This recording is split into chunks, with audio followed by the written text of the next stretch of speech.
lebih cair. Yo, seneng Ya, aku. Aku tambah pinter gini. Ya, iya. Akhirnya ero ternyata yo tapi yo. Bosan memakai udang malih. Cuma pinter main dudak gitu kan. Tapi Yo. tidak.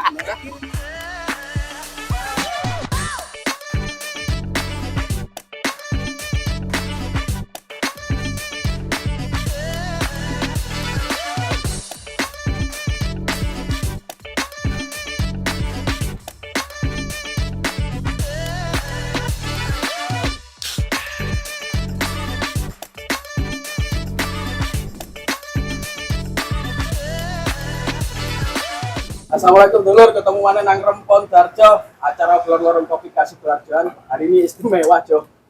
Iya. Momen ini istimewa, sing diundang ya istimewa. Iya. Makanya warungmu gak payu. Iya. Warungnya yo istimewa iki nek ngene terus gak payu terus sampean warungku. Kon ben ngejak wong top-top mesti nang warunge wong. Gak pokro kon itu. Momen ini memang istimewa, aku dirayak menurut Apa sih? ini kita nggak nemelikur, itu lah peringatan 2 tahun pemerintahan ini. Pas 2 tahun. Terus Ya tentu banyak lah, ono sing ngomong wis mati, ono sing ngomong sing kurang macam-macam. Sila jarine wong-wong. oh iki ulang tahun dilantik ngono. Turun ulang tahun. Lah ya ulang tahun dilantik ngono. Ya wis karep lah, modelnya kayak ngono lah. Paling enggak kita ini diharapno mbek wong-wong itu bisa ngomong toko kanca-kanca partai. Acara apa sih? Assalamualaikum. Iki nek apa jenenge apa nek kanggo bapak-bapak iki ulang tahun niku ono efek ya kanggo awak dhewe masih ganti bupati ya tetep aku kok. Mulai iki kayak wong akeh lho. Nah, Kayak wong akeh. Coba untuk kanca-kanca iki dijaur Sidoarjo sak karepe opo sih? Wis 2 tahun lho. Progresnya seperti apa? Kita masih punya banyak waktu untuk 2 tahun ke depan. Itu kan ada catatan, ngono sing ngomong suapi lah dalane ketok jelas ya. Iki opo? Aspal beton, wis apik kabeh. Cuman ono sing ngomong sing kurang akeh maksudnya ngono. Ragowo. apa kon niku? Ora takon siji lho. Ya taruh sih. Kan mesti duwe padha dhewe wis. Ya taruh sih wis. Aku sepakat karo awakmu iku mosok iki. Ini ya apa? Iya wis muni sih ngomong sih wis sing liyane bapak-bapak sing engko aku tak deloki kaya apa sih kira-kira iki. Wis teko dhisik nek iki sing ngobrol. Mosok ngene. Masa gak mungkin ya. Biasane sing bolo aki cek kasmu iki. Kari-kari ae aku. Oh, Sing tuwek kae iso mek jajale lah aku. Dilokno gak teges. Halen. Bahake iki sing Lah iya. Lah, pangkat ndang mari durung kanca-kanca jak ngomong kabeh. Iya. Kan waktu gak tutup. Iya, wis, cek kasmu iki. Para pelatih dulu sih. Oh, Langsung kayak kari. Penonton nih karya. Kas nonton bagian kiri-kiri. Laku sih. Laku. Ya wis. Tekoan wae Cak Babang. Ya wis. Cak Babang. Ya, makasih. Kalau kita berbicara tentang capaian kinerja pemerintah Kabupaten Sidoarjo, yang jelas itu Cak, kita mengacu pada regulasi yang ada, yaitu Peraturan Daerah Nomor 2 Tahun 2021 tentang RPJMD, Rencana Pembangunan Jangka Menengah Daerah, mengacu pada itu. RPJMD adalah hasil produk legislatif yang mengacu pada visi misi bupati, visi misi dan dijabarkan pada 17 program bupati. Ya, di situ nanti akan dari 17 program janjinya Pak Bupati, kita perlu lihat ya, capaian kinerjanya di 2 tahun ini bagaimana. Nanti mari kita bedah bersama-sama. Iya, itu guys. Itu. Pitulas iku iso siji lah apik pisan. Iya. Oh iya. Betul. Oh, enggak lanjut, Bang. Oh, dilanjut. Iya, cek jelas pisan sampean iki. Nah, di situ nanti bagaimana pertumbuhan ekonomi di Sidoarjo itu apakah 2 tahun ini mengalami kenaikan, terus angka pengangguran terbuka, terus di samping itu inflasi, investor masuk ke Sidoarjo itu bagaimana, terus UMKM naik kelas itu bagaimana, itu perlu kita bedah bareng-bareng, itu Cak. Ya. Yeah. Bisa. Udah mana ya? Iya. Bener iki Mang sing diomong Mang. UMKM. Ah, Ya, lapangan kerja. investor. Jalan, investor. Apaan nih sing ono iku endi? Biyen karo saiki lho padha.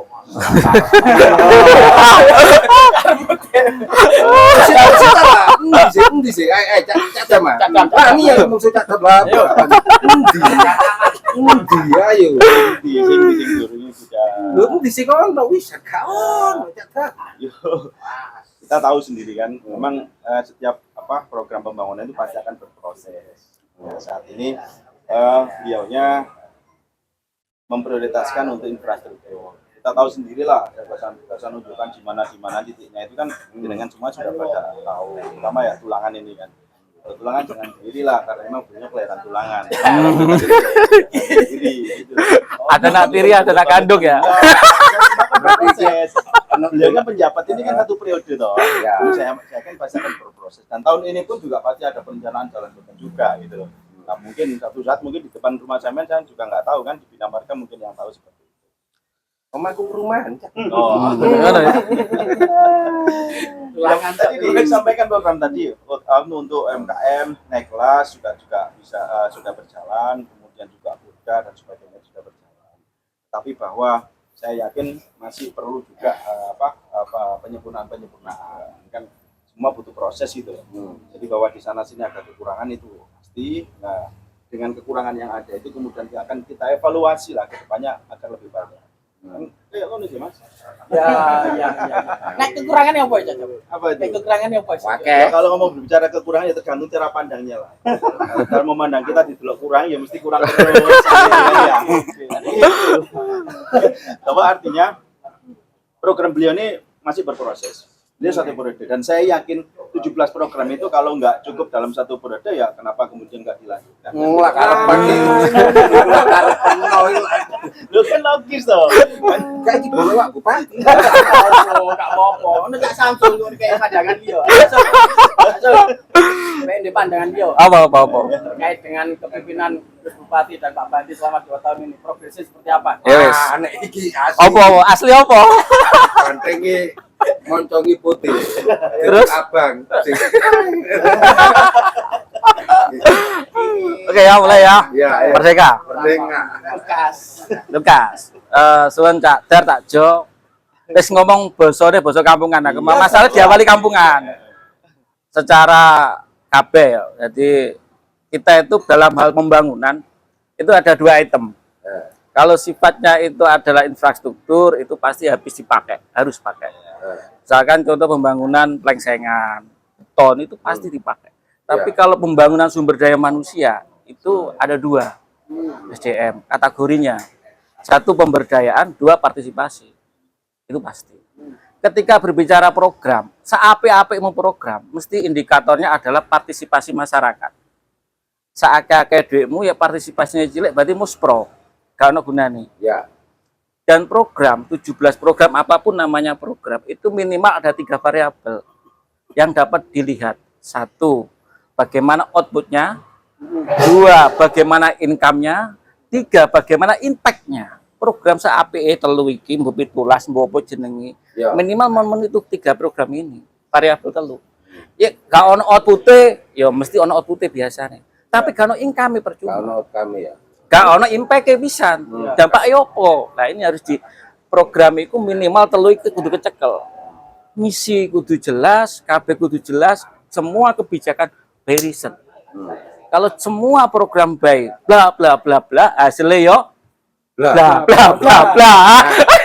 Makanya iki nek sampean ndelok sampai 2 tahun iki kira-kira wis ono ta sing sing ono ya wis memenuhi ku mang. Ayo balik. 3 ya, contoh-contoh. Kalau program itu Cak Dar tak Jo bahasa. Kita itu bisa melihat program itu ada outputnya, ada income-nya, ada impact-nya. Kalau melihat suatu daerah itu kita bisa melihat satu income-nya. Kalau outputnya oke lah, sudah kelihatan. Tapi bagaimana terhadap income-nya? Kelihatan di mana? Struktur APBD. Pernah nggak kita berbicara income kita tambah dari mana PAD kita? Kita itu Makanya kita jelas, kita fair ya. Ketika sudah menjadi kepala daerah atau pemerintah daerah, siapapun dia, bagaimana kita meningkatkan income-nya. Oke, output programmu jalan, tapi income-ku apa sih tak gawe naikno pendapatanku. Kelihatan struktur kinerja itu akan jalan ketika sudah tahu income-nya apa buat pemasukan daerah.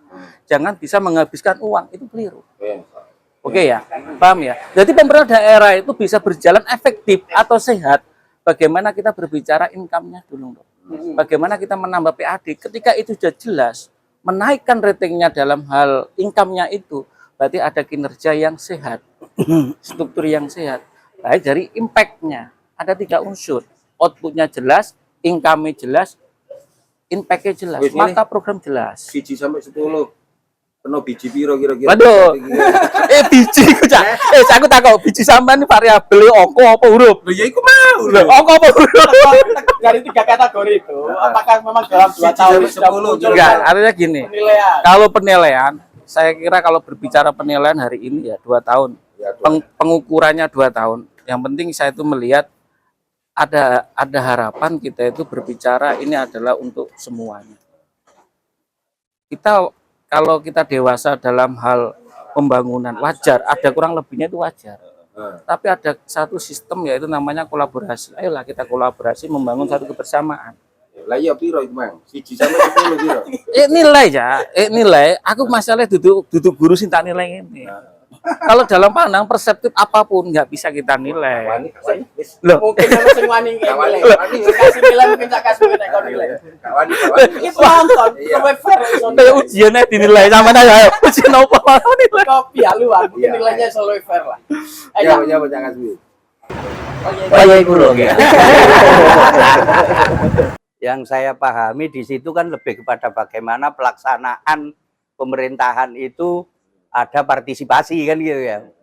Nah, kalau saya ingin lebih luas ya Zul, untuk partisipasi itu kalau saya ingin lebih luas di aspek-aspek GG-nya ya, good governance-nya.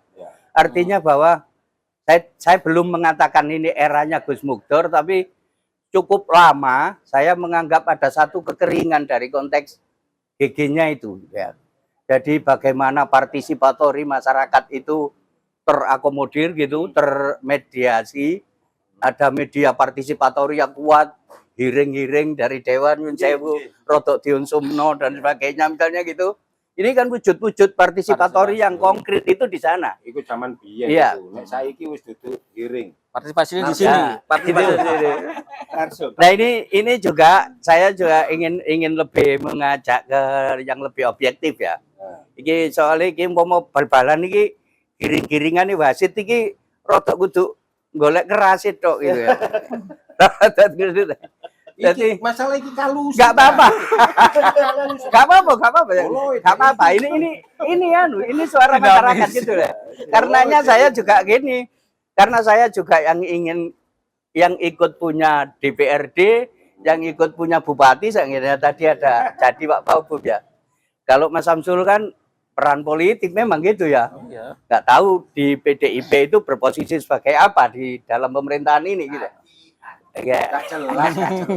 Nah sekarang kalau saya lebih ingin objektif saja. Kalau menilai kembali pada topik masalah, kita menilai kalau bicara 2 tahun itu berarti ada kepemimpinan bupati di sini gitu ya.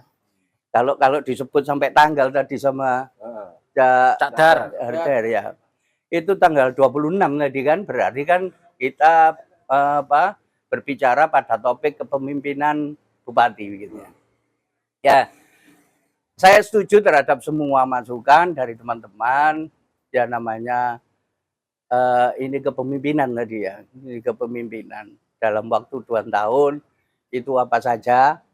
Nah, kalau menurut Cak Ludi kan, wis ono opo gitu kan, seakan-akan durung ono opo-opo gitu ya. Nah, kalau dari betul, kalau dari Gus Damroni, otomatis Gus Damroni ini partai pengusung gitu kan. Partai pengusung itu ya harus menonjolkan apa hasil yang sudah dicapai. Nah, kalau yang kritis ini di Gerindra dan PDIP ya tentu saja itu masih sangat butuh untuk penekanan gitu kan, Iya, butuh iya. peningkatan dan sebagainya. Sebagaimana kami juga ingin dan sangat butuh penekanan. Kalau bicara konkret penilaian, saya juga tidak sampai pada nanti di interval A atau sampai berapa atau 1 sampai 10. Bukan persoalan karena Cak Sul gak wani, tapi kayaknya para painternya tadi loh yang sulit untuk menilai itu. Frekuensinya Gitu itu ya. loh, belum ketemu frekuensinya. Tapi kalau kita berguru kepada RPJM lagi-lagi bahwa ini karena buah partisipatori yang masih belum semarak, sehingga belum semua komponen masyarakat ini ikut memiliki terhadap RPJM itu sendiri. Kalau kita tanya pada beberapa kelompok masyarakat yang jarang-jarang baca APBD, jarang baca proses-proses perencanaan pembangunan dan sebagainya, mereka mesti akan bingung. RPJMD ya apa sih maksudnya itu? Mesti gitu. Dihubungkan lagi dengan visi misinya Bupati. Visi misi Bupati kita, nyuwun saya juga Ono pitulah. ini yang paling ditonjolkan. Nah, itu bentuk program. Itu bentuk program, dan bentuk program pun kalau diidentifikasi ini malah sudah nggak jadi program lagi. Misalnya salah satu contoh ya, program itu belum bisa dikatakan konkret tuh Mas. Misalnya program normalisasi sungai misalnya gitu kan, itu program sampean belum bisa pegang, saya belum bisa lihat ya apa normalisasi itu program. Tapi kalau sudah bicara bantuan kepada RT RW itu bukan lagi program, karena sudah ada angka, tahu RT RW-nya ini bentuknya bantuan, maka itu sudah jadi kegiatan. Makanya saya sarankan, saya bukan bermaksud menggurui atau yang sok tahu. Nyusun-nyusun visi misinya nanti di era-era berikutnya juga perlu partisipatif lagi lah. Agar lebih pas gitu loh ya. Pitulas iku wis. Ya, sekarang pitulas iku sampean ndelok iku wis ono piro sing wis kalau bicara dari 17 loro? saya belum. Saya pikir gini. Durung loro. Bang. Dari 17 itu dijalankan, tapi kalau saya amati semua tadi kembali pada kekurangsiapan teknisnya. Ngapunten, kekurangsiapan teknisnya. Salah satu contoh pada proses bantuan kesejahteraan kesehatan masyarakat gitu ya kemarin ya. Nggak tahu itu ngarah ke BPJS atau bentuk apa dan sebagainya. Itu juga menurut saya masih belum jelas gitu ya, pelaksanaannya belum jelas dan sebagainya. Yang lain-lain juga begitu, termasuk itu tadi bentuk bantuan ke RT RW dan sebagainya. Saya sempat ketemu Gusnya sendiri, itu pernah saya ingatkan kalau bisa nanti mobilisasi kepada masyarakatnya tidak kita didik dengan memberikan bantuan, tapi bagaimana memancing mereka untuk tetap ikut berpartisipasi, tapi tidak bersifat charity, tidak bisa bersifat Hadiah. nadong gitu loh ya, tidak bersifat nadong. Tapi ternyata itu memang sudah dikembangkan yang disinergikan dalam bentuk program-program yang nanti akan ada peran RT RW dengan dana itu untuk menopangnya. Saya pikir ini tadi saya merujuk pada Abah Damroni tadi, memang kita melaksanakannya masih meraba-raba. Saya pikir dengan waktu yang masih 2 tahun lagi, insya Allah evaluasi ini masih sangat bisa dengan cepat diperbaiki untuk selanjutnya ditembakkan secara tepat gitu ya. Dan karena penilaian secara normatif, saya katakan kenapa sih kok susah dari 17 itu untuk melaksanakannya. Karena harusnya kalau sudah bicara 17 itu dicanangkan, itu harusnya sudah matang dengan berbagai halnya. Tapi di sini kan paling tidak mentah di sisi datanya, ngapunten. Mentah di sisi datanya. Kemudian saya metodologi yang dipakai, saya belum jelas ini pakai metodologi apa, misalnya gitu. Jadi kalau evaluasi 17-nya saya tidak ngoncei satu persatu, tapi pada umumnya memang terkendala pada hal-hal yang seperti itu. Jadi ya, saya kurang tidak. Jadi ini apa ya? bahasa kritis dari kami, mungkin saya seirama dengan JCW dan sebagainya ini. Nah, ketidakseimbang ketika kita juga tidak melihat apa yang dihasilkan. Saya pikir kalau misalnya Ludi tadi, ini bangun jalan endi?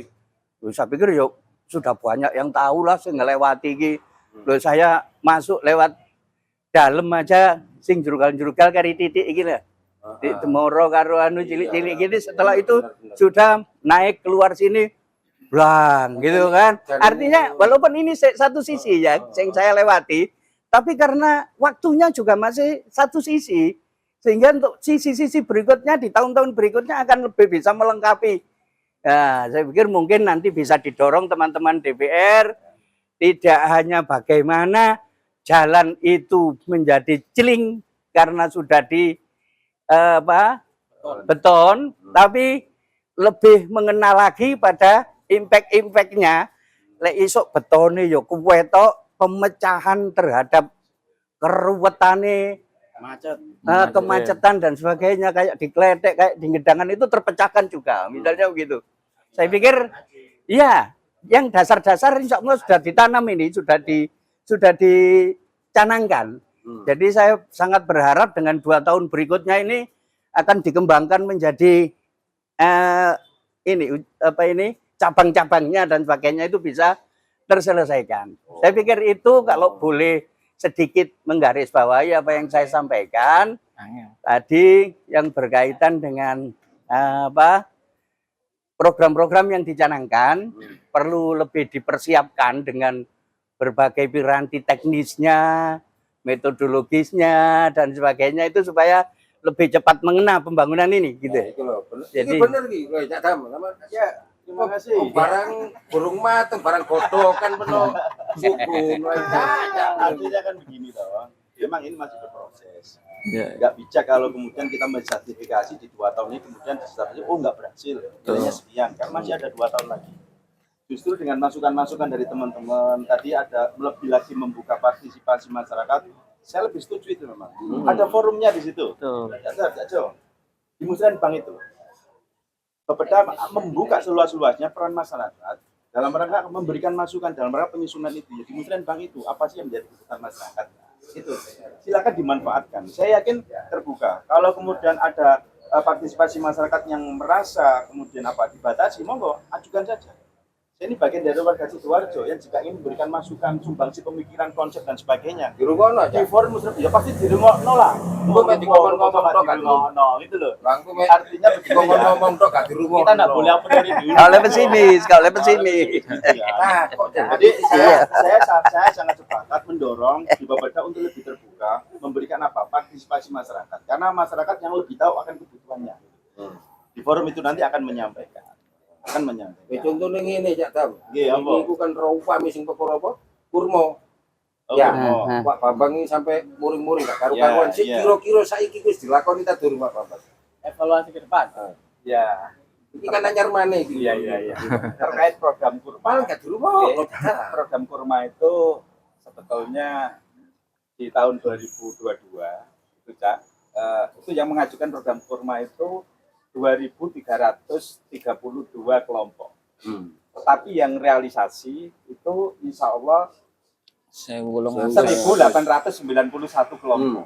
Nah, tapi sebelum dari pengajuan 2.330 kelompok itu, ya, itu diverifikasi administrasi.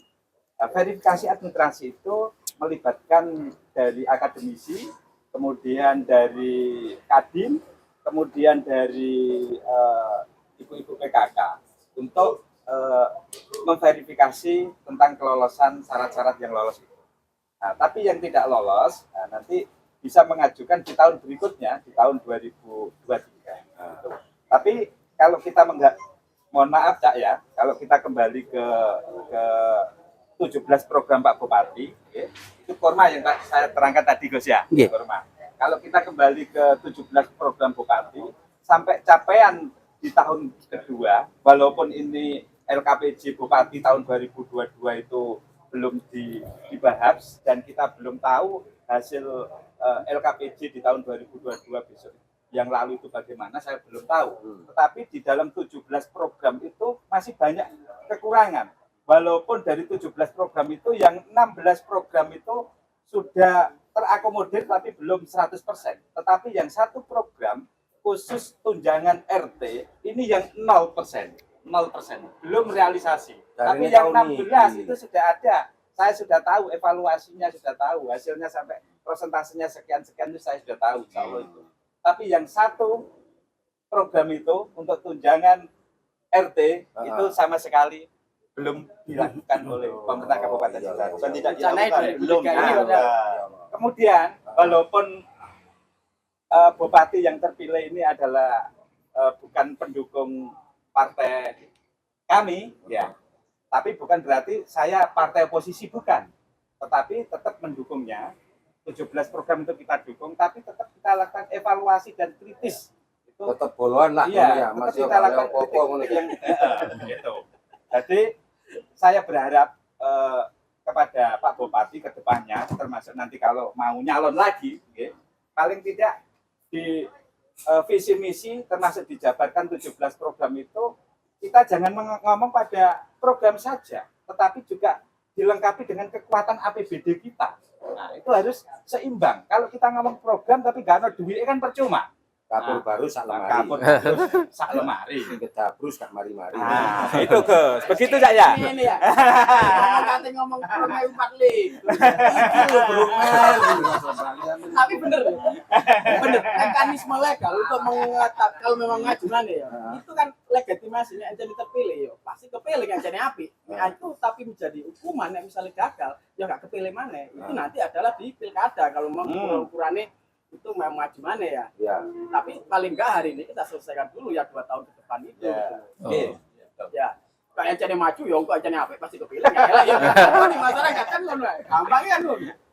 Justru ini menurut saya momentum. Ya momentum. Artinya dengan berjalan 2 tahun ini tadi kan masyarakat melihat ada compang-camping di sisi beberapa programnya itu. Ya, ini harus menjadi masukan dan evaluasi yang sangat bermanfaat tentunya bagi Bapeda kemudian untuk merancang kembali, memformulasikan kembali yang katanya mungkin konsepnya kemarin dianggap baik, ternyata di lapangan belum tentu juga seperti yang diharapkan. Nah, ini adalah momentum untuk evaluasi ke depannya. Kita tetap akan mendorong mana program yang dianggap baik, lanjutkan, yang kurang baik dievaluasi gitu loh. Kalau kurma, baik apa enggak? Belum. Dari pemerintah. Saya yakin tidak ada program pemerintah yang tidak baik untuk masyarakat. Mungkin dalam ciri implementasinya. Ngomong tujuan lebih api. Kalau implementasinya barangkali di sana sini ada Iya. kekurangan dan sebagainya. Itu tugas kita lah. Iya. Memberikan masukan. Saya sendiri pun meskipun saya justru partai pengusung, saya akan menjadi orang yang kritis. Karena apa? Karena kita partai pengusung dulu menjual jajanan itu. Sehingga ketika ada yang nggak benar ya, saya orang pertama yang akan menyampaikan, oh ini harus ada evaluasi semacam ini. Mulai dari kata proses verifikasinya, kemudian siapa yang memverifikasi, ini harus jelas objektif gitu loh. Biar apa? Tidak ada stigma di masyarakat, oh hanya kelompok sendiri. Nah, ini harus kita hilangkan. Kita tetap mendengar hal-hal yang mungkin dari sisi program itu kurang tepat sasaran dan sebagainya. Benar, saya sepakat. Kalau kita kemudian mengacu program itu pada data, apalagi data pemerintah pusat, ya sulit kalau kita kemudian mencapai yang namanya valid itu enggak. Justru saya ketika itu ada program-program yang lokal, kenapa tidak pendataannya itu ya lokal aja. Data-data yang data di lokal saja. Kita ngomong data yang kita ajukan data DTKS, yang data dari pemerintah pusat. Siapa yang menjamin DTKS itu kemudian valid? Program BPJS itu luar biasa, niatnya bagus. Cuman ketika diterapkan dengan basis data yang seperti lokal itu, nah akhirnya ya ini yang terjadi. Banyak masukan-masukan masyarakat, orang yang punya Alfa dapat, ya kan? Bahkan orang yang di Alfa THI ya dapat.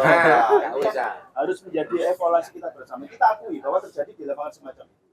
Tetapi bahwa hal-hal yang kemudian menjadi kendala itu jangan kemudian dihapus semuanya, enggak lah.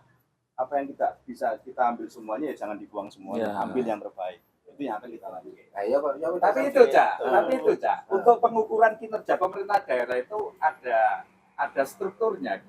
Ya, Itu perlu diperhatikan struktur itu. Bagaimana pengukuran kinerja pemerintah daerah itu perlu diperhitungkan. Itu sebagai pegangan patokan kita bekerja antara eksekutif legislatif, ya, mengacu pada RPJMD yang ada. Nah, di situ yang jelas di RPJMD itu harus mengacu pada indikator-indikator kinerja. di samping indikator kinerja juga ada indikator capaian itu bagaimana. Nah, terus di samping itu setelah RPJMD itu melangkah ke RKPD. Ya, nah ini Abah Sumi ini sebetulnya wis paham. Ya, Abah Sumi sebetulnya sudah paham. RPJMD melangkah ke RKPD, habis RKPD melangkah ke RKA. Nah, di situ nanti yang titik terakhir bisa dilihat realisasi capaian. Itu kelihatan di situ. Nah, dari 17 program ini sebetulnya walaupun saya sudah punya data nggih, karena jenengan nggak tanya, ini perlu saya bacakan tidak? Nah, kalau perlu saya bacakan, bisa saya bacakan itu. Kamu kok anti rahasia kok. Ayo, lo ini bukan rahasia. Rahasianya akhirat dulu kandhani karo awakmu. Iya. Termasuk Waktunya. indikator kerja utama. Ya, di 2 tahun pemerintahan Gus Mudor sama Pak Bandi. Nah, ini jelas tentang tingkat pengangguran terbuka. 2021 satu misal 10,87. Tetapi di 2022 walaupun ini belum ada LKPJ Bupati, ini 10,39. Udah nak munggah. Ya. Nah, ini perlu dihitung. Tingkat kemiskinan. Nah, tingkat kemiskinan di situ aja di tahun 2021 itu 5,93. Di tahun 2022 itu 6,00. Berarti akeh wong marah. Meningkat. Enggak. Terus indeks Meningkat. pembangunan manusia. Indeks pembangunan manusia ini di tahun 2021 realisasi 80,65. Ya, di tahun 2021. Di tahun 2022 80,77. Itu. Termasuk indeks kesehatan sosial. Berarti mudah ya yang indeks. Ya itu Apa, yang saya pembangunan manusia bacakan itu, tadi ya. itu jangan dengarkan itu naik sama turun. Siap, siap. Iya, Kak. Dengan tafsir sendiri. Seneng aku nonton indeks manusia muda ini. Gitu. Nah, terus keluarga sehat. Nah, keluarga sehat itu di tahun 2022 itu targetnya 24,67% dari jumlah penduduk di Kabupaten Sidoarjo. Tapi realisasinya 33,70 dari jumlah penduduk. Ini naik, gitu. Naik, bagus, naik. Terus indeks pelaksanaan pembangunan. Nah, ini targetnya 2022 itu 85. Nah, realisasinya 93. Gitu. Terus kalau kita ngomong ke 17 program, ya, 17 program Pak Bupati, yang pertama tentang 100.000 lapangan kerja baru. Nah, ini di tahun 2022 ini realisasi 2.560 orang. Nah, dari target 100.000 itu apakah bisa tercapai? Nah, ini perlu diperhitungkan. Bertahunnya kan Oke, muncul. Kalau itu. keseluruhan atau berat, Terus tentang insentif guru ngaji dan guru agama. Oke. Nah, ini di tahun 2022 ini targetnya 9.677.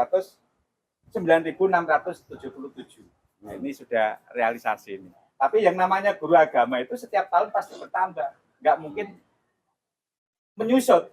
Benar. Karena banyak sekolah-sekolah swasta, yayasan-yayasan yang baru berdiri. Kan begitu, Gus? Iya. Gus ya? Sampeyan sing jelas ah, ojo ngene iku gak ikhlas. Sing ikhlas ngene iku. Ngono lho. Ya, iku. Terus tentang BPJS kesehatan gratis seluruh warga Sidoarjo.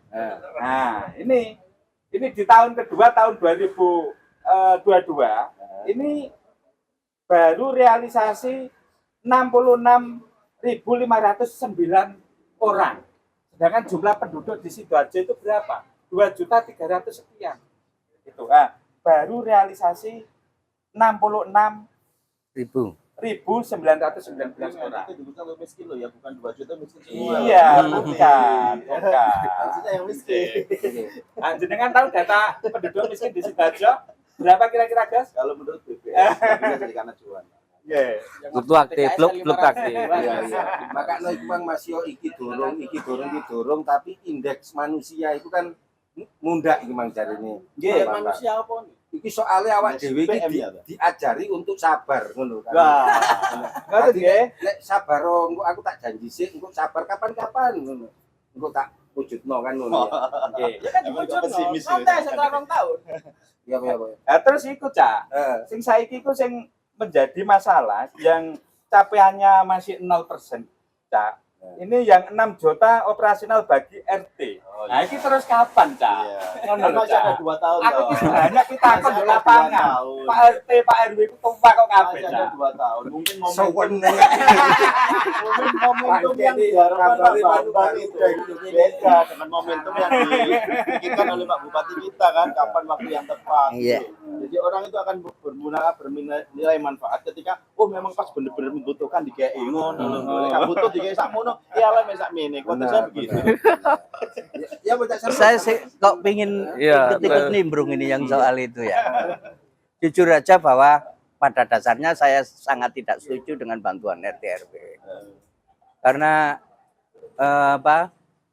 RT RW itu kalau bicara ondol-ondolnya organisasi desa, itu ada ondol-ondol pemerintahan, di dalam ada kepala desa bersama perangkat dan BPD. Ini yang pemerintahan. Yang ondol-ondol 2 itu lembaga kemasyarakatan desa. Ada LPMD, ada RT RW, ada PKK, Karang Taruna, dan macam-macam termasuk lembagaan-lembagaan yang di SK-kan oleh kepala desa. Ini semua lembaga kemasyarakatan desa. Yang saya kurang paham, kenapa dipilih hanya RT RW? Apakah memang ini ujung tombak tertentu dalam proses pencapaian kesejahteraan secara keseluruhan? Kalau bicara organisasi kepeloporan, misalnya istilahnya yang agak disebut koordinator, lembaga kemasyarakatan di desa itu malah LPMD yang lebih lebih komprehensif gitulah. RT. Kalau PKK cenderung menusuk ke perempuan gitu kan. Kalau RT RW ke kewilayahan dan sebagainya gitu. Dengan dipilihnya salah satu ini yang justru saya takutkan itu gini. Dari ini wong PKK, bener ta RT RW tok sing penting di desa iki. Misalnya gitu. Apalagi kalau LPMD punya 10 seksi yang semuanya ini meliputi seluruh kepentingan aspek pembangunan. Ada kepemudaan, ada ekonomi, ada pemberdayaan perempuan, ada macam-macam. Ini juga tidak tersentuh dengan itu. Maksud saya, apakah memang itu efektif untuk dilemah memang. Gak diberikan itu sudah jadi program, dijadikan itu tadi dilemahnya. Iya, akan sangat tinggi Pak Ketua. Itu memang perlu dikaji dan untuk bagaimana bisa dimodifikasi model bantuan itu yang bisa mengena tadi gitu. Yang lebih Tapi, bisa wong apa mang LPMD. Ngono iku iso nggawa wong kira-kira meneh. loh. Kalau bicara nggawa wong itu ya tergantung kepentingannya. Iya, bukan gitu maksudnya. Kalau hanya salah satu dari sekian banyak kelembagaan itu yang dikasih itu satu gitu loh. Mesti yang lain nggih. Mesti rame. Gitu loh. Dulur ngene desa niku ana 15. Tapi Sing ditukokno sepeda motor mek situ gitu. Yo cek ganti Liyane Rentenake macam engko lak ganti. Ini. program itu tidak termasuk RW, Cak. dalam Cuma RT saja. RT, katakan RT saja misalnya begitu. Nah, itu kan yang saya takutkan. Ya muga-muga enggak gitu ya. Yang orang Sidoarjo lebih dewasa lah misalnya gitu. Wis bapak wis sing digaeki ya cek digaeki kene gak apa-apa. Muga-muga ngono. Iku Cak, Gitu loh. diadokno nek 2024. Muga-muga ngono. Kalau nek gak ngono, ya. Diusulkan. Nek gak ngono itu mereka bicara untuk ngiri itu logis gitu loh maksudnya. Bicara untuk ngiri itu logis karena apa? Kok pikir RW itu juga gak duwe kepentingan tak, gak duwe pekerjaan tak. Misalnya gitu. Itu maksudnya kalau kita tadi ya kalau bicara ya kalau perlu diperluas lah. Dan menurut saya tolonglah tidak selalu bahwa penguatan dan pemberdayaan tadi yang disebut Mas Samsul itu tidak diartikan selalu dalam bentuk Bagi. ngeramutane iki charity gitu loh. Pemberdayaan iku lho wong desa iku dhuwit akeh lho jane. Sampai nih nambah perkara tak kasih. Wong desa iku dhuwit akeh. Tambahi pemberdayaannya bukan pemberiannya, maksudnya itu. Bukan pemberian materinya. Ini butuh orang-orang di bawah itu butuh kok. Sekarang aja pedoman menjalankan RT RW itu nggak ada kok. Inisiatif dewe-dewe. Carane gawe buku tabungane dewe, carane gawe absen rapat dewe. Loh, daerah itu bisa saya pikir untuk bikin itu. Ini loh pedoman menyelenggarakan RT RW. Kayak panduan sak. Misalnya yang Itu itu. DPRD, ya penggaweannya DPRD. Ya setidaknya mendorong juga. Gitu. Iya, Pak Cak, Saya pikir ke sana. Gitu. Oke, jadi gini. Asik ya. Jadi Pak Damroni kita berbicara mungkin masih ada waktu 2 tahun. Dari Mas Bambang ini memang ada kekurangan dan sebagainya. Tapi kita harus sepakat. Ini adalah kita semuanya ingin berbenah. Di sini duduk bareng ingin berbenah. Dan saya pribadi ketika kita berbicara sektor ekonomi, ini yang saya sebenarnya di PDI Perjuangan kenapa dulu kita itu sampai all out ya. Ini pasti ingat lah, all out terkait bukan APBD sebenarnya itu. Terkait program rumah saja. Artinya kita ini di Sidoarjo ini bukan masalah koalisi dan nggak koalisi. Koalisi kita adalah koalisi kerakyatan dan jelas kita punya argumen yang jelas. Nah, pertama kalau programnya ini kurma itu tidak salah. Tapi prosesnya, teknisnya ini yang kita menjadi kendala. Sebelum ada pembenahan, jangan dilanjutkan dulu. Pembenahan dulu. Itu perbaikan. Bentar ya. Artinya gini, itu yang pertama. Selama itu tidak berjalan, fraksi laporan ke kita, tidak jalan. Diajak pembenahan, tidak jalan. Oke. Berarti disitulah ada errornya. Bukan masalah programnya, tapi masalah teknisnya yang error. Nah, di sisi lain, kita sepakat kalau berbicara di kita ini kan betul-betul di Sidoarjo ini kan setelah COVID 2 tahun kita sepakat recovery ekonomi habis-habisan. Sepakat kan sih. Kita kepingin kembalikan. Tapi kenyataan di lapangan mohon maaf belum ada satu yang the power kebijakan itu betul-betul membela keperbiakan pada masyarakat. Contoh saja. Contoh itu kita fair ya. Kalau berbicara ekonomi kita fair, nanti kita fair. Contoh. Kalau kita hanya ngasih dana hibah, apakah itu bentuk partisipasi dan pemberian? Enggak ada. Kita cek, nanti kita cek lah. Kalau yang dikasih ini naik apa enggak? Apakah program hibah ini sesuai dan enggak? Kedua, kamu kasih warung dan sebagainya. Ini semua orang, misalnya Cak Damroni, Mas Bambang, Cak Asmuin, ini bisa saja ngasih ke UMKM 3 juta atau 1 juta. Kayak bantuan, tapi the power kebijakan itu belum muncul. Apa yang kita inginkan sebenarnya gini, kita itu sebenarnya kalau di PDI Perjuangan betul-betul menentang kapitalisme. Ini yang menjadi jargon kita. Kita itu kepingin warga kita itu tumbuh di toko kelontong, tapi mohon maaf ada toko-toko yang notabene itu ya mohon maaf ya toko besar itu masuk. Sehingga masyarakat nggak berpikir kamu bangun koyo apa, bantuan koyo apa, sementara sistem nggak kamu kuatkan keperbedaan masyarakat, jebol masyarakat kita. Ya mohon maaf ya, kasus-kasus itu terjadi. Izin ke sana belum bisa dibangun dulu sehingga masyarakat semakin hari kesulitan.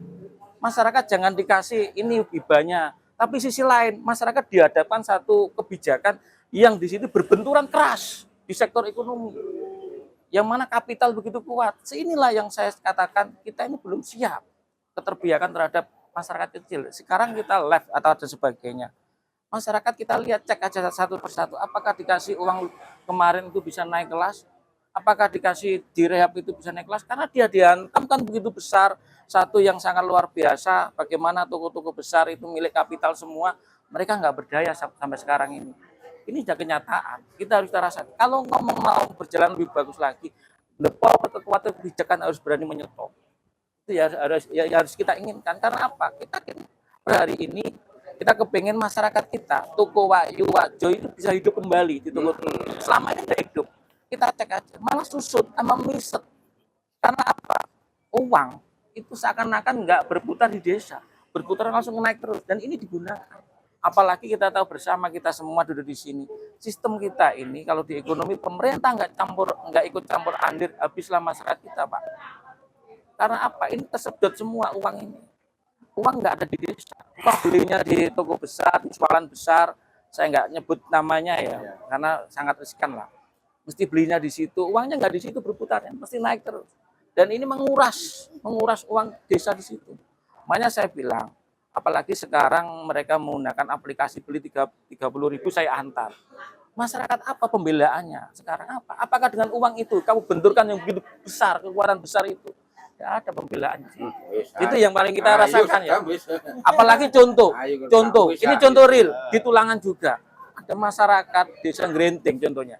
Sudah tolak besar-besaran, padahal di demo masyarakat masih dibangun. Masyarakat sampai sekarang masih nolak. Grenting ya, mungkin Mbak Tambroni tahu. Ini kuat banget. Mereka ini dihadapkan satu permasalahan, bukan masalah ini saya kasih beban, enggak. Tapi mereka ini perlu dilindungi, keperpihakan itu loh yang sama. Keperpihakan bukan masalah ini, tapi keperpihakan kebijakan. Ini yang paling penting. The power kebijakan itu paling penting daripada kita ngasih ini. Enggak. Itu yang saya maksud. Termasuk golongan menungso sing gak seneng didumi. Bukan masalah ini. Ini yang keliru. Persepsi yang enggak sendiri diminta. Ini bukan masalah didumi enggak didumi, tapi ini kita adalah apa? Semangat kita bagaimana masyarakat kita ini tumbuh. Apalagi Mas Darum ngomong masyarakat lokal kita. Masyarakat lokal kita tumbuh. Lah kalau masyarakat lokal kita tumbuh, ya kita kasih akses sebesar-besarnya. Ini bukan masalah DKI enggak DKI, ini masalah adalah proses.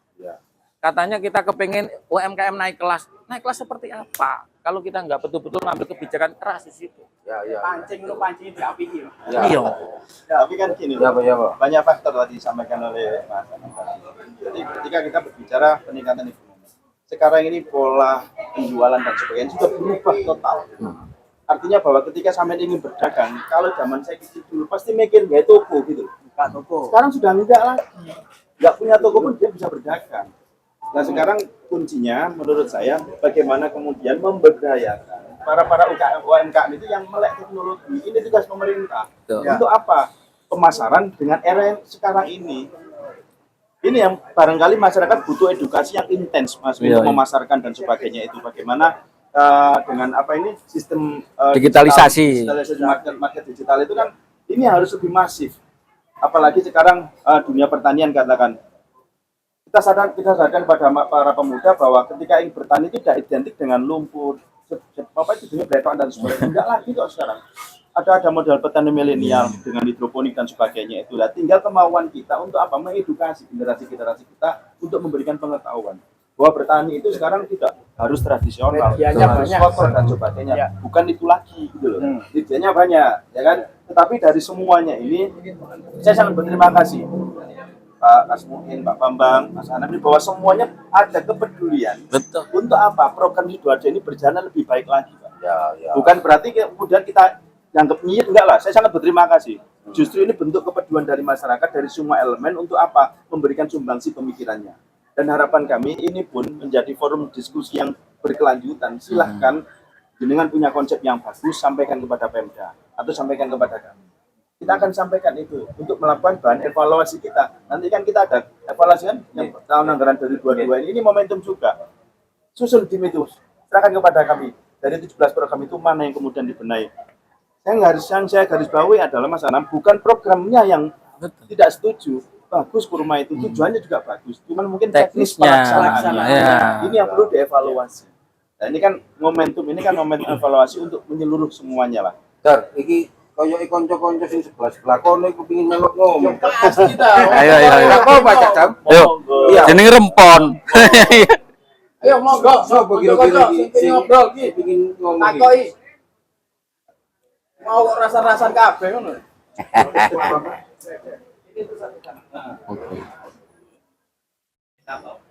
Sopo? Iki Cak Imam. Imam. Ya wis.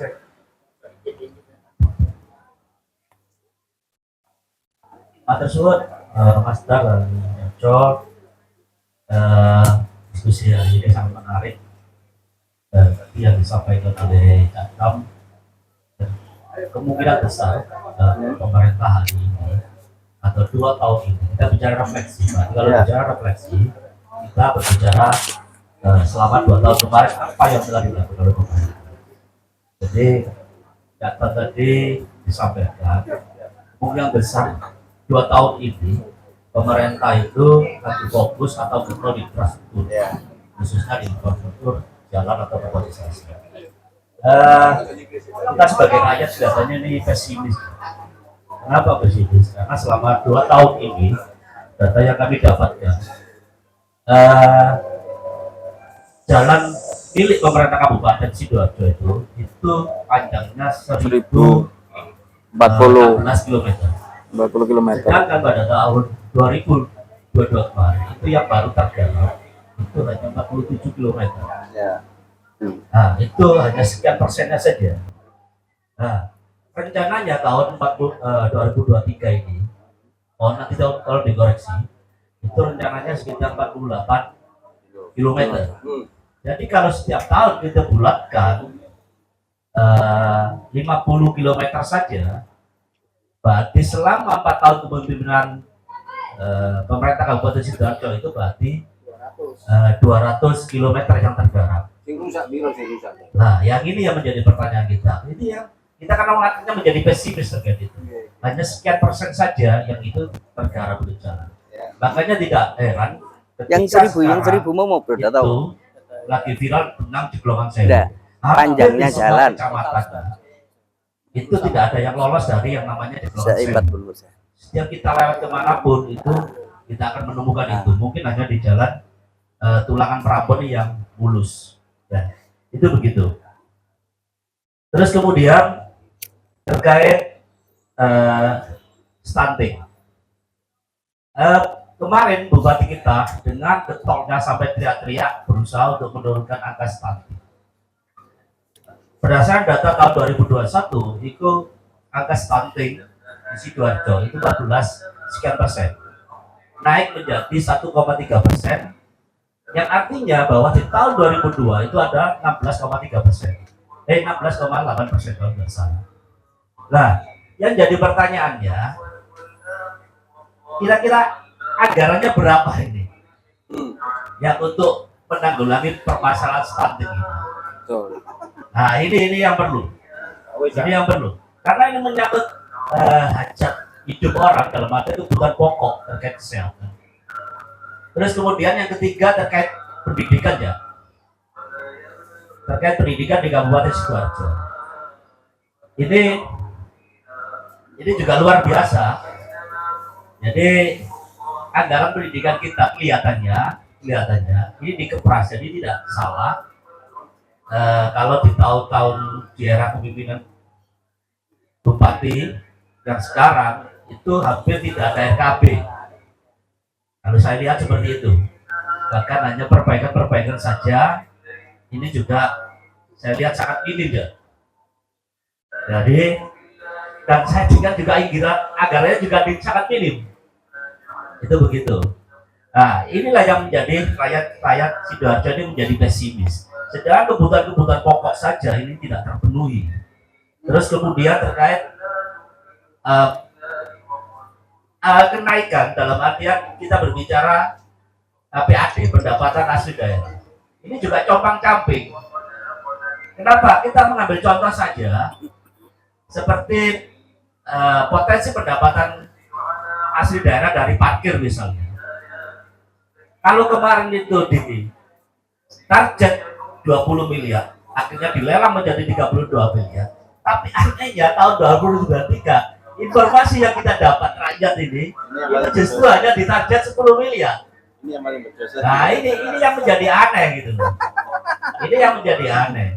Coba kalau ini target ini terpenuhi, berapa sekolahan yang bisa terbangun dari PAD, khususnya dari PAD parkir ini. Nah ini ya, makanya jangan salahkan ketika rakyat ini menjadi pesimis terhadap pemerintahan yang sisa 2 tahun ini. Gitu ya. Terima kasih Mas Jo, dan Cak Jo sama Mas Dan. Oke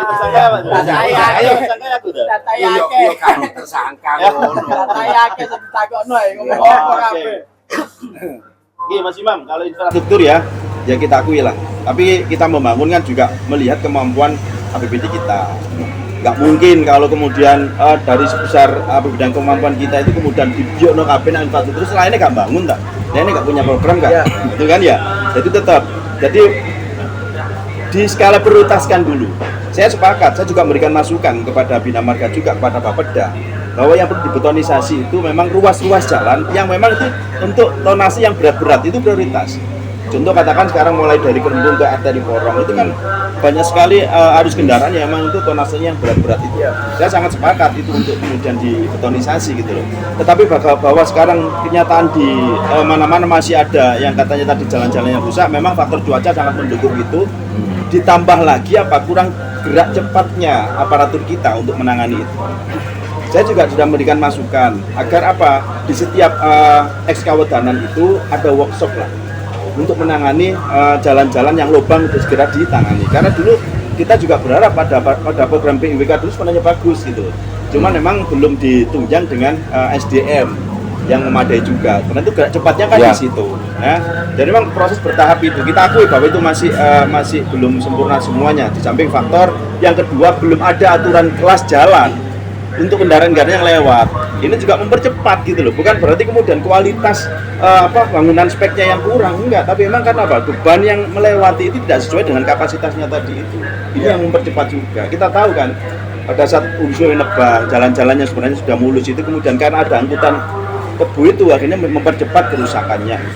Untuk yang stunting, bahwa tidak ada satu program yang bisa diatasi oleh satu OPD saja. Bahwa semua OPD harus ikut campur gitu loh.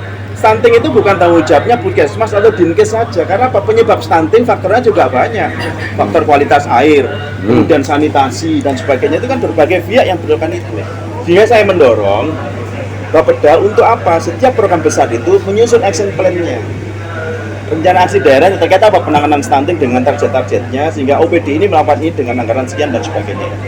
Memang harus realistis ya, kita nggak bisa idealis kemudian nggak realistis. Kita punya target tapi tidak diikut dengan anggaran yang mencukupi, katakan seperti itu. Ini pasti mengikuti lah, pasti mengikuti.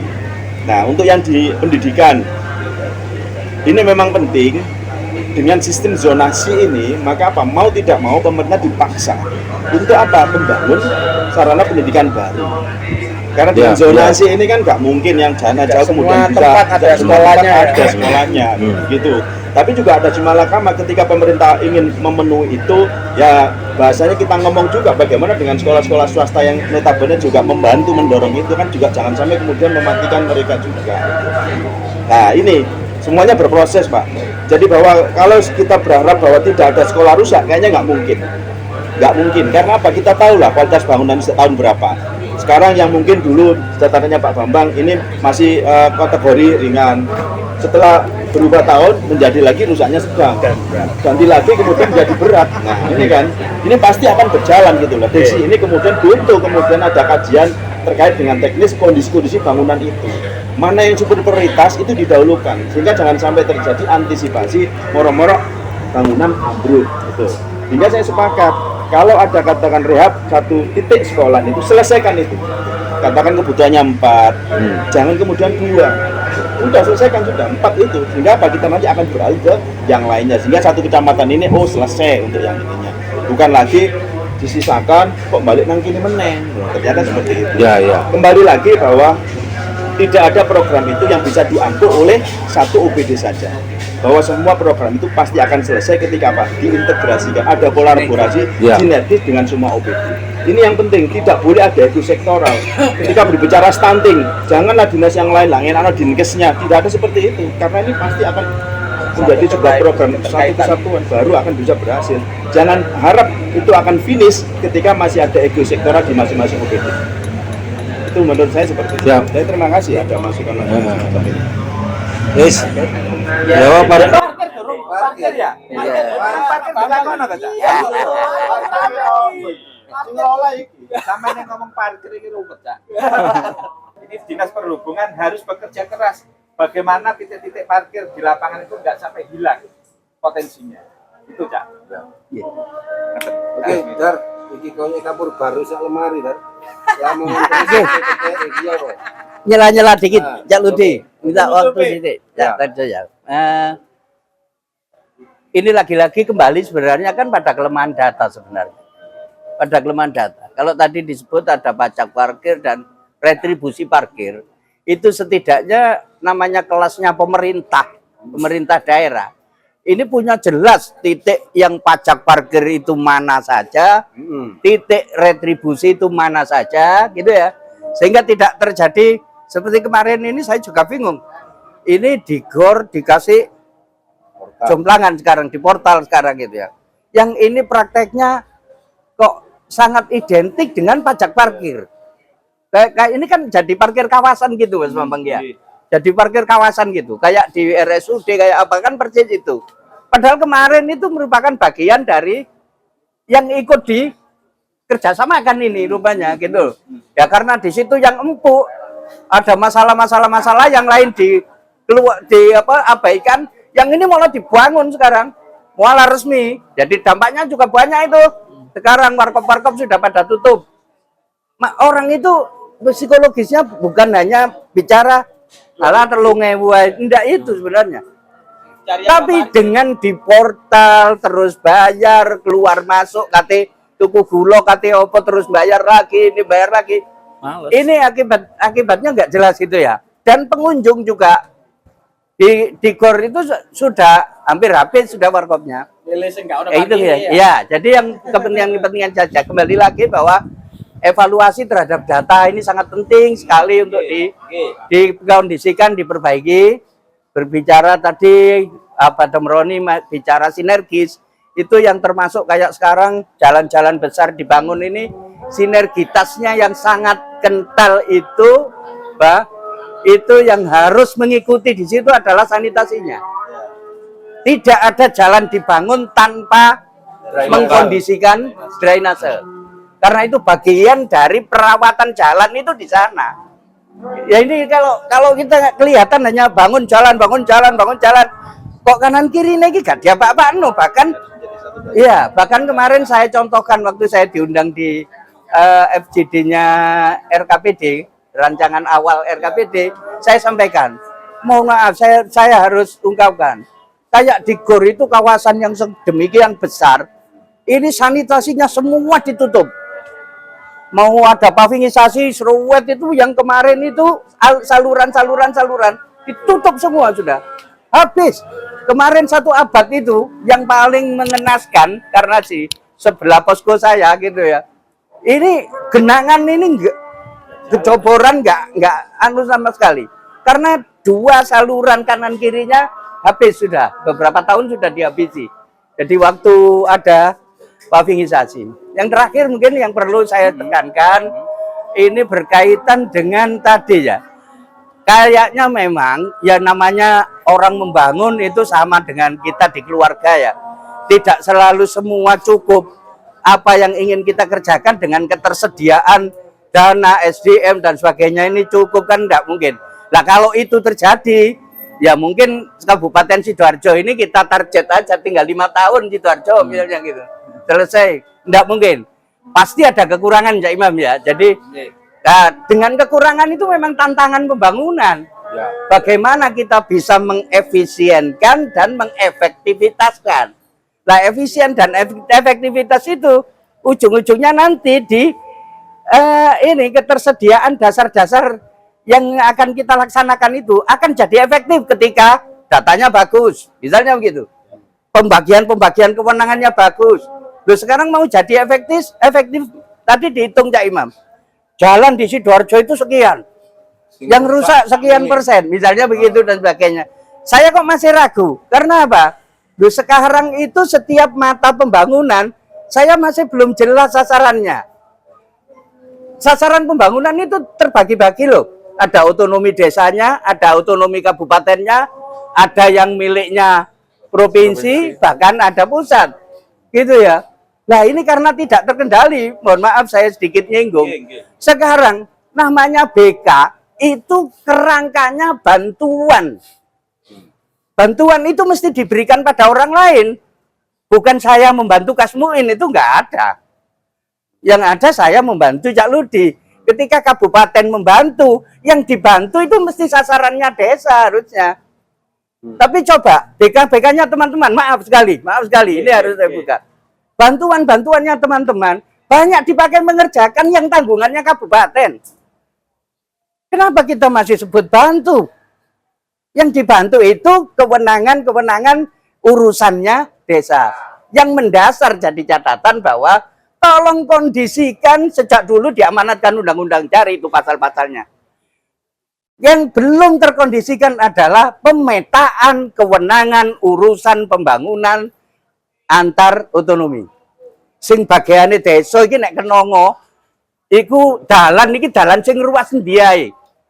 Sing bagiane kabupaten sing ndiae. Sehingga tahu nanti kalau saya itu ngusulkan dibantu, itu sing tanggunganku gak kuat iki tak jauhno bantuan. Duduk aku jauh bantuan tak gawe dandani dalane kabupaten. Ini banyak terjadi di Balung Bendo yang lewatan saya itu saya tak lihat ada plengsangan itu loh, anu bekang. Yang dikerjakan apa? Plengsangan sungainya provinsi. Loh, Ning ndi ya? ada. Datai aku sing majek awakmu palian. Nggih, maksudnya enggak apa-apa. Ini saya hanya contoh-contoh normatif ya. Jadi kita perlu lebih siap, lebih hati-hati. Yaitu tadi data kita perbaiki, pemetaan kewenangan diperbaiki sehingga pekerjaan kita nanti lebih efektif. Dan juga akan lebih efisien. Efisiennya apa? Nek duitnya kabupaten gak patek kuat, nek desa akeh duit, tanggunganmu nang tandang misalnya begitu. Kita itu lihat ada 320 desa yang punya otonomi. Kalau itu kita gerakkan, kita bantu misalnya dengan 200 juta kali 300 berapa puluh miliar. Tapi kalau itu dia pahami sebagai kewenangannya sendiri, dia dandani sendiri, sudah berapa kabupaten diringankan? Misalnya seperti itu. Ini bagian dari efektivitas dari pembangunan. Saya pikir mungkin itu ya termasuk stunting dan sebagainya. Ya mosok stunting ae kudu kabupaten terus. Nek terus ya Badam Roni rumiyin sing duwe babahe biyen ngene rek koni jange gak mlebu swarga. Nek kono enak terus tanggomu kaliren, tanggomu sampai stunting, gak ono sing ngurusi misalnya seperti itu. Loh, kenapa kita nggak kondisikan untuk memperkuat desa bisa berbuat nangani mereka? Kita bina aja, nggak usah terlalu berpikir duitnya apa, duitnya endi, anu apa. Banyak di sana banyak duit. Mereka malah bingung teman-teman desa itu. Iki sing kudu iku oleh iku sing endi sih? Sing oleh tak tandangi iku sing ngopo sih? Ini lo masih bingung. Jujur coba teman-teman bisa asesmen itu ke desa-desa kan masih seperti itu. Coba kita pemberdayaan kita Ya, perluas artinya seperti gini, itu. Saya pikir itu. Artinya gini, bahwa semua kita itu kan dulu berharap dengan bupati baru banyak hal yang mungkin harapannya gugur lah. Bupati Ya. anyar langsung pingin. Tapi kan bupati juga dengan segala keterbatasannya ya gak iso Langsung. gitu. Betul, Bupati betul. juga harus dibantu oleh Kok yang semua. akeh iki mang masukan iki mang yo. Ya, betul. Dari mana itu kelompok mana mari ini Iya. ya ngobrol sering. Ya plus minus ya, Dar. Ya plus minusnya gitu ya. Yo aku ngerti. Yang ada plus itu yang saya sangat tahu. Saya ini bukan soal nonjol-nonjol kan ya. Ini plus banget menurut saya.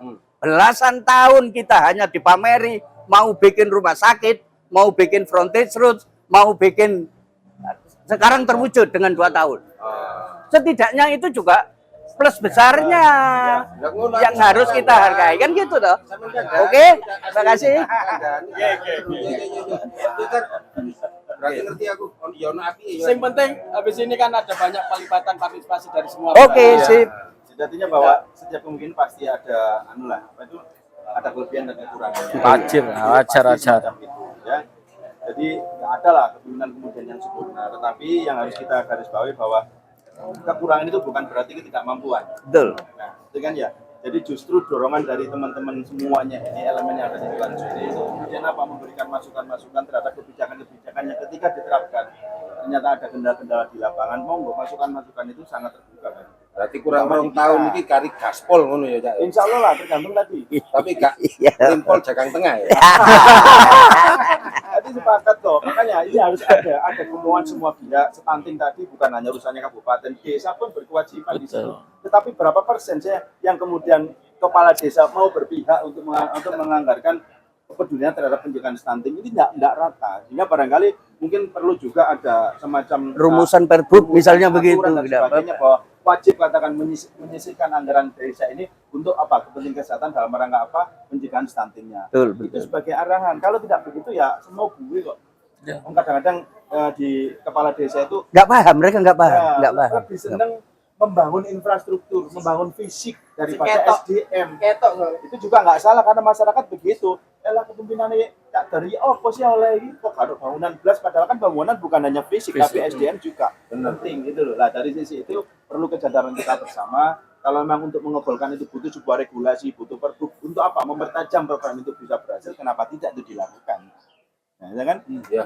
Lagi Oke, seperti itu. sip. Mas Bapak-bapak Tanteng. pun boten-boten malih, bentar lagi kita juga akan sering mengadakan seperti ini biar Ya. ada komunikasi lebih cair. Yo, seneng Iya, iya. Aku tambah pinter gini. Ya, iya. Akhirnya ero ternyata yo Terus kok lagi bosen makin bidang malih. Cuma pinter main dudak gitu kan. Tapi yo. Akhirnya ero ternyata yo oleh yo. Untuk programnya Pak Bupati yang masih 17 program yang belum sama sekali terlaksana. Oh ya, Ini perlu Dorong. dikoreksi. Oke. Terutama Siap. untuk apa itu tunjangan operasional untuk RW. Tapi saya berharap ya ini nanti bisa dialokasikan di anggaran PAPBD 2023 atau di RAPBD 2024. Ya. Tetapi nanti saya di waktu pembahasan banggar eksekutif dan legislatif, insya Allah nanti tidak hanya RT saja yang saya usulkan, bila perlu ada RT, RW, termasuk lembaga desa yang lain, termasuk LPMD, termasuk ibu-ibu PKK. Soalnya di lapangan itu banyak keluhan dari ibu-ibu PKK. Ibu-ibu PKK termasuk ibu-ibu posyandu itu hanya menerima honor dari APBD cuma 30.000 setiap bulan, Betul. sampai Kecil 50.000. Ya. Biar tidak ada kecemburuan sosial, jadi nanti yang perlu diberi tunjangan operasional jadi semua lembaga desa. Itu harapan saya, Cak ya. Amin. Peng 350. Dari awal Ya, inisiatif bapak-bapak ini kita kawal dengan media-media seperti ini, kita Ya. coba Ye. nanti kita sering lah. Sumbangsi pemikiran Iya, yang betul. bagus. Atur dulu dong, sampai ketemu mana nang obrolan rumput radio selanjutnya. Kun. Mana, Pak? Iya, iya, iya.